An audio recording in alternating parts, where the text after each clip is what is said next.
আসসালামু আলাইকুম আলহামদুলিল্লাহি ওয়া সলাতু আলা নবিয়িহি। প্রিয় দর্শক শ্রোতা, নবীজি সাল্লাল্লাহু আলাইহি ওয়াসাল্লাম কখন থেকে নবী ছিলেন এই বিষয়টি নিয়ে তুমুল বিতর্ক চলছে। এই বিষয়টিকে কেন্দ্র করে এক পক্ষ আরেক পক্ষকে কাফের পর্যন্ত ফতোয়া দিয়ে দিচ্ছে। আসুন আমরা উভয় পক্ষের বক্তব্যটা একটু দেখে আসি। 40 বছর পর্যন্ত উনি নিজে তো নবী ছিলেন না, উনি নবী হয়েছেন তারপরে। আহমদুল্লাহ সাহেবকে বলতে চাই, আমি 48 ঘন্টা সময় দিলাম। 48 ঘন্টার ভিতরে তার বক্তব্যকে উড্ড করতে হবে, তওবা করতে হবে, জাতির কাছে ক্ষমা চাইতে হবে। যখন আদমের অস্তিত্ব নাই, মাটির অস্তিত্ব নাই, পানির অস্তিত্ব নাই, তখনই আমার নবী। দুনিয়াতে সৃষ্টির আগেই আগুন, পানি, লৌহ, কলম আর কুরসি, ফেরেশতা, চন্দ্র, সূর্য যা কিছু আছে সব নবী, সব পয়গম্বর, সব রাসূল, সব মানুষ সৃষ্টি হওয়ার আগেই নবী হিসেবে ছিল। দুনিয়াতে এসেছেন নবী হিসেবে এসেছেন। কিয়ামত তক নবীর নবুয়ত আগেও ছিল, দুনিয়াতে থাকা অবস্থায় ছিল, কিয়ামত পর্যন্ত থাকবে। তা অস্বীকারী বেঈমান, বেঈমান, বেঈমান। প্রিয় দর্শক শ্রোতা, এই ভিডিও থেকে আমরা বুঝতে পারলাম যে তাহেরি সাহেব উনি বোঝাতে চাচ্ছেন যে নবীজি সাল্লাল্লাহু আলাইহি ওয়াসাল্লামের নবুয়তটা প্রমাণিত হযরত আদম আলাইহিস সালাতু ওয়াস সালামের সৃষ্টির অনেক পূর্বে। তাছাড়া প্রথিতযশা আলেম দ্বীন শাইখ আহমদুল্লাহ দামাত বারাকাতুহুল আলিয়া তার কোন এক প্রশ্নের উত্তর ভিডিওর মধ্যে উনি বলেছিল যে নবীজি সাল্লাল্লাহু আলাইহি ওয়াসাল্লামের নবুয়ত প্রাপ্তিটা লাভ হয় 40 বছর বয়সে। নবীজি সাল্লাল্লাহু আলাইহি ওয়াসাল্লামের নবুয়তটা প্রকাশিত হয় 40 বছর বয়সে। এই পূর্বে তিনি নবুয়তের দায়িত্বটা প্রাপ্ত ছিলেন না, এই ধরনের বক্তব্য। আসুন আমরা উভয়জনের বক্তব্যকে কোরআন ও হাদিসকে সামনে রেখে নিরপেক্ষভাবে পর্যালোচনা করার চেষ্টা করি। তাহেরি সাহেবজি বলেছেন যে নবীজি সাল্লাল্লাহু আলাইহি ওয়াসাল্লাম হযরত আদম আলাইহিস সালামের সৃষ্টির পূর্ব থেকে নবী ছিলেন, এটা কোরআন ও হাদিস দ্বারা প্রমাণিত। আল্লাহ সুবহানাহু ওয়া তাআলা সূরা আল ইমরানে 81তম আয়াতের মধ্যে এই বিষয়ে আলোচনা করেছেন। তাছাড়া এই বিষয়ে অসংখ্য হাদিস এসেছে।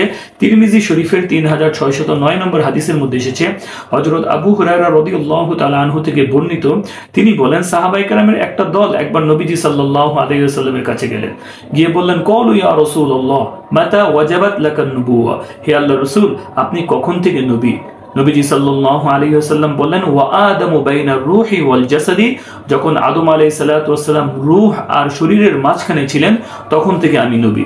তাছাড়া এই সম্পর্কে আরো বহু হাদিস এসেছে, যেমন মাজমাউজ জাওয়াইদের 8ম খণ্ডের 409 নম্বর পৃষ্ঠার মধ্যে হাদিস এসেছে যে নবীজি সাল্লাল্লাহু আলাইহি ওয়াসাল্লাম বলেন, ইন্নী ইনদাল্লাহি ফি উম্মিল কিতাবি লাখাতামুন নাবিয়্যিন ওয়া ইন্না আদম আলাইহিস সালাম লামুনজাদিলুন ফি তিনাতিহি।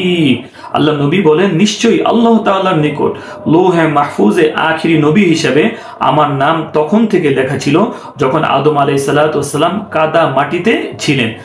এই সমস্ত হাদিসগুলো উল্লেখ করে হাফেজ ইবনে কাসির রাহিমাহুল্লাহ এই হাদিসের ব্যাখ্যায় চমৎকার একটি তথ্য দিয়েছেন।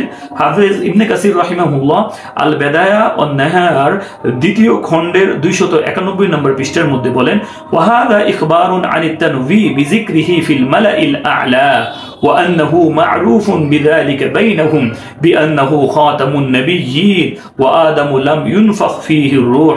হাফেজ ইবনে কাসির বলেন, এই সমস্ত হাদিস থেকে বোঝা যায়, এসব হাদিসের মধ্যে এই কথা বলা হয়েছে যে হযরত আদম আলাইহিস সালাতু ওয়াস সালামের মাঝে রূহ দেওয়ার আগেই আল্লাহ তাআলা উর্দু জগতে, ফেরেশতা ও রূহের জগতে নবীজি সাল্লাল্লাহু আলাইহি ওয়াসাল্লামের নামকে প্রসিদ্ধ করে দেন এবং তিনি তাদের মাঝে তখন থেকে সর্বশেষ নবী হিসেবে প্রসিদ্ধ ছিলেন। তাহলে এই সমস্ত হাদিস দ্বারা, ব্যাখ্যা দ্বারা আমরা বুঝতে পারি যে নবীজি সাল্লাল্লাহু আলাইহি ওয়াসাল্লাম আদম আলাইহিস সালাতু ওয়াস সালামের সৃষ্টির বহু পূর্ব থেকেই তার নবুয়তটা প্রমাণিত, তার নবুয়তটা নির্ধারিত করে রেখেছেন আল্লাহ সুবহানাহু ওয়া তাআলা।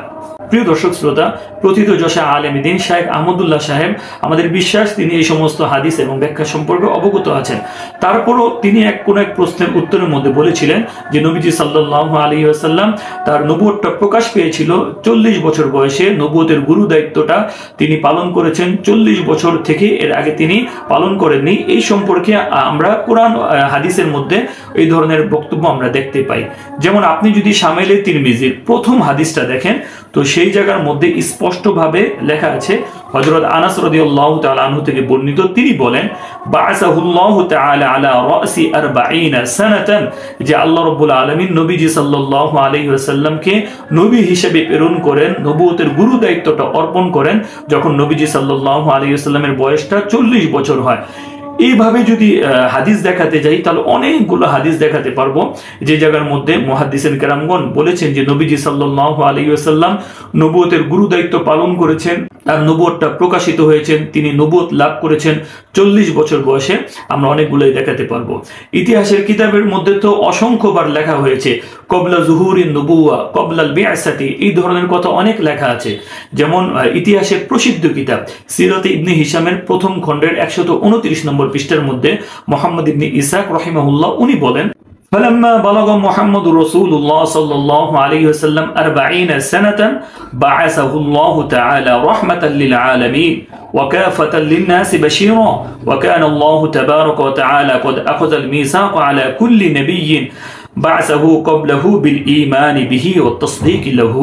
মুহাম্মদ ইবনে ইসহাক বলেন যে আল্লাহ তাআলা নবীজি সাল্লাল্লাহু আলাইহি ওয়াসাল্লামকে নবুয়তটা তখন দেন যখন নবীজি সাল্লাল্লাহু আলাইহি ওয়াসাল্লাম 40 বছর বয়সে পৌঁছান এবং তাকে সমগ্র বিশ্ববাসীর জন্য সুসংবাদ হিসেবে প্রেরণ করেন। আল্লাহ তাআলা নবীজি সাল্লাল্লাহু আলাইহি ওয়াসাল্লামের নবুয়তের পূর্বে সমগ্র নবীদের কাছ থেকে নবীজির এই নবুয়তের স্বীকারোক্তি নিয়েছিলেন এবং তাকে সত্যায়ন করার কথাও আলোচনা করেছেন। তাহলে এই জায়গার মধ্যেও তো বলা হয়েছে যে নবুয়ত প্রাপ্তির পূর্বে, নবুয়তের পূর্বে এই ধরনের কথা, তাহলে কি তারা কি কাফের হয়ে গেছে?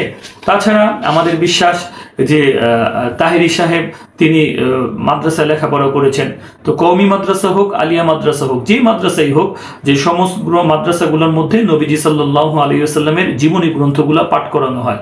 এই সমস্ত জীবনী গ্রন্থগুলোর ক্ষেত্রে অসংখ্য জায়গার মধ্যে লেখা আছে নবুয়ত প্রাপ্তির পূর্বে, নবুয়ত লাভ করার পূর্বে, নবী হবার পূর্বে। তাহলে কি তারা কি কাফের হয়ে গেছে? যেমন আমি আপনাদেরকে দেখাই, আমাদের মাদ্রাসাগুলোর মধ্যে সিরাতে খাতামুল আম্বিয়া নামক একটি ইতিহাসের কিতাব পড়ানো হয়। তাছাড়া আরো অনেক ইতিহাসের কিতাব পড়ানো হয়। সেই জায়গার মধ্যে উর্দু হোক, আরবি হোক, বাংলা হোক, তর্জমা করা হয়েছে যে নবুয়ত প্রাপ্তির পূর্বে, নবুয়তের আগে। যেমন নবুয়ত প্রাপ্তির পূর্বে নবীজি সাল্লাল্লাহু আলাইহি ওয়াসাল্লাম ব্যবসায়িক উদ্দেশ্যে সিরিয়ায় ভ্রমণ করেন। যেমন এক জায়গায় প্রশ্ন করা হয়েছে যে খাদিজা রাদিয়াল্লাহু তাআলা আনহা নবীজি সাল্লাল্লাহু আলাইহি ওয়াসাল্লামের সাথে কতদিন সেবা করার সুযোগ পান? উত্তরে বলা হয়েছে খাদিজার সঙ্গে নবীজি সাল্লাল্লাহু আলাইহি ওয়াসাল্লামের বিবাহ সম্পন্ন হবার পর তিনি 24 বছর নবীজির সেবা করার সুযোগ পান। নবুয়ত প্রাপ্তির আগে কয়েক বছর আর পরে কয়েক বছর। এখানে যে বলা হয়েছে নবুয়ত প্রাপ্তির আগে, নবুয়তের পূর্বে, নবী হওয়ার আগে, তাহলে যারা এই কিতাবটা লিখেছেন তারা কি কাফের? যারা এটার তর্জমা এইভাবে করেছেন নবী হওয়ার আগে, নবুয়ত পাওয়ার আগে, তাহলে কি তারা কাফের হয়ে গেছেন? যে সমস্ত মানুষরা এটাকে কম্পোজ করেছে, যারা বাইন্ডিং করেছে, যে সমস্ত পাঠকরা এটা পড়েছে, যারা পড়িয়েছে, যে সমস্ত ছাত্ররা পড়েছে, তাহলে তারা সবাই কি কাফের হয়ে গেছে? প্রিয় দর্শক শ্রোতা, যে একজন আরেকজনকে কাফের বলাটা এটা ইসলামী শরীয়তের মধ্যে অত্যন্ত কঠিন বিষয়। আপনি যদি ফতোয়ার মূলনীতি উসুলে ইফতার মধ্যে দেখেন, সেই জায়গার মধ্যে লেখা আছে 99টা কওল দ্বারা যদি প্রমাণিত হয় সে কাফের, আর একটা দুর্বল কওল দ্বারা যদি পাওয়া যায় কোনোভাবে তাকে ইসলামের পক্ষে মুসলিম হিসেবে রাখা যায় ওয়া আলাইহিল ফাতোয়া, তাহলে ওই দুর্বল কওলের উপর ফতোয়া দিয়ে তাকে ইসলামের পক্ষে, মুসলিমদের পক্ষে রাখতে হবে। প্রিয় দর্শক শ্রোতা, তাহলে একজনকে কোনো একটা বক্তব্যের উপর তার ব্যাখ্যা ছাড়াই তাকে বেঈমান বলে দেওয়া, কাফের বলে দেওয়া, এটাকে ইসলাম সমর্থন করে না। আমাদের উচিত ছিল প্রথমে শায়েখ আহমদুল্লাহ সাহেবের কাছে এই বিষয়টা জানতে চাওয়া। আমাদের বিশ্বাস উনি এই কথাই বলতেন যে নবীজি সাল্লাল্লাহু আলাইহি ওয়াসাল্লামের নবুয়তটা হযরত আদম আলাইহিস সালাম সহ অন্যান্য নবীদের পূর্বে আল্লাহ তাআলা লৌহে মাহফুজে নির্ধারণ করে রেখেছিলেন, সাব্যস্ত করে রেখেছিলেন, এই কথাই বলতেন। কিন্তু তার কাছ থেকে কোনো ব্যাখ্যা চাওয়া হলো না, কোনো বিশ্লেষণ চাওয়া হলো না, কোনো কিছুই তার কাছ থেকে চাওয়া হলো না, বরং ইসলামী মাহফিলে হাজার হাজার লক্ষ লক্ষ জনতার সামনে তাকে বেঈমান বলে দেওয়া হলো, কাফের বলে দেওয়া হলো, যেটা ইসলাম কোনোদিনও সমর্থন করে না। এইভাবে একজন আরেকজনকে এই ধরনের ইসলামী মাহফিলের মধ্যে কাফের বলে আখ্যায়িত করার দ্বারা আমরা কিন্তু জনসাধারণের কাছে হাসির পাত্রে পরিণত হয়ে যাচ্ছি। আমরা কিন্তু তাদের কাছে আমাদের মর্যাদাগুলোকে নষ্ট করে ফেলছি।